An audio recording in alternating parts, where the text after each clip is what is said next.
I'm going to borrow, not from an obvious source, but from one of my favorite commentators on this, life in general getting in the way, and it's Mike Tyson, who says everyone has a plan till you get punched in the mouth, or to quote him more exactly, he says everyone has a plan till they get punched in the mouth. And I think Tyson has a powerful point here in this environment, because the punch in the mouth that has hit us is COVID-19. Rewind to the beginning of this year and find investment commentary or market commentary or political commentary or even social narrative that is talking about COVID-19. It wasn't on the radar. And in the space of 8 weeks, it has gone from being sort of a quirky, trivial observation to a landscape changer. COVID-19 has become the story of 2020. These risks just jump out. It's called life getting in the way of plans.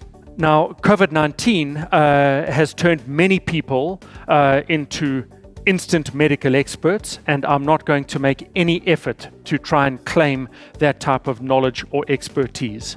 We will draw knowledge, insight, information from others to make some sense of the environment, the impact, the risks that we face here. And so rather than try and sort of figure out just how big this is or how vulnerable or prone any of us are to this epidemic or pandemic, let me rather try and walk around in water or an arena with which I'm far more comfortable and intimate, and that is the likely economic and industrial impacts. Our tough times in this economy have just become tougher, and COVID-19 is one of those sources of impact. So what will this mean? My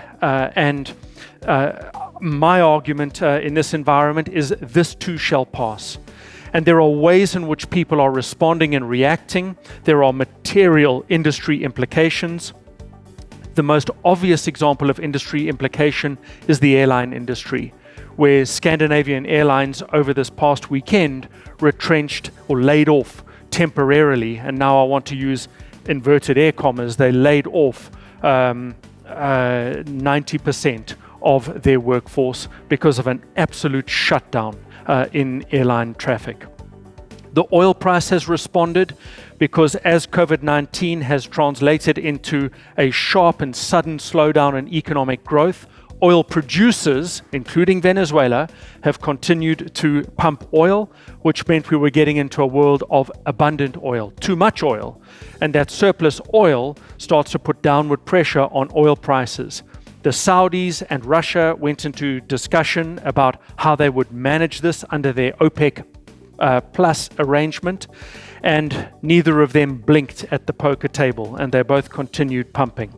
The result is that oil has moved from $50 a barrel to $25 a barrel. And now perhaps the suggestion is, well, not only can we be thankful that we're not Venezuelan, maybe we can also be thankful that we are not Turkish or any other important oil, Mexican, any other important oil producer, because their single biggest source of revenue has just fallen by 50%.